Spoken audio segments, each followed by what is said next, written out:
it's very hard sometimes not to use criticism and blame with our children and feel overwhelmed when something happens and they do something like, for instance, losing for the fourth time an item of their uniform at school. And last week, that's what happened. And of course, I shared with her as calm as possible. I was feeling a bit triggered by it. I shared with her that these items, we had to be a bit more careful because this is the fourth one and they ran out of stock.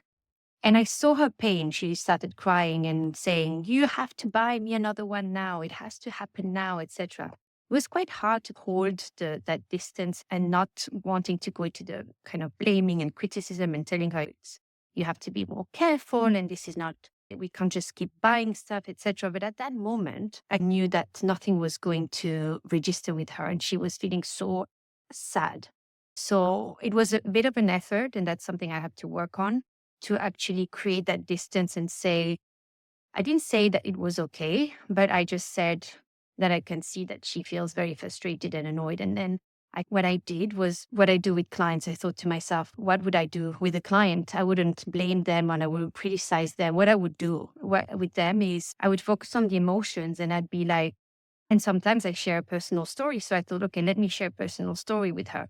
And I said, you know what I do? So I don't, when she calmed down, obviously it took a good 20 minutes. So when she calmed down, I said to her, all the things that I do not to forget, a very important a piece of item that I bring with me, for instance, an umbrella, will change I don't wear a watch now, but it used to change the direction of my watch. So if I wore my watch on the left hand side, I wear it on the right hand side and then think, oh, why is this happening? Oh, I have to remember my umbrella. Or I would do a little cross here like this. And then I would actually realize that, oh, I actually have to not forget that item and bring it with me.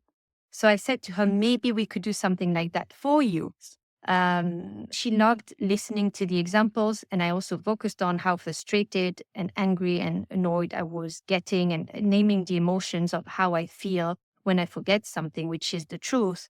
And I feel like I want to blame others, which she did blame me, and stuff like that. And I thought, you know what? The best thing I can do right now is to help her name all of these emotions one after the other and how I feel. My kind of sharing with you is when you feel that there's a tantrum or something disproportionate, you don't know what to do, you feel like you want to blame them and criticize and judge them. What I found useful is just to meet them in the emotional kind of land, but being the one who's less triggered, of course, and remembering something similar in terms of story that has happened to you, like forgetting something, and sharing with them how you felt, naming the emotions, and then maybe help them by sharing with them how specifically for you, how what you did to come out of the situation, or maybe they can give you an idea if it's something that they understand, give you an idea of how you can come out to a situation like that as well, making it about yourself rather than them.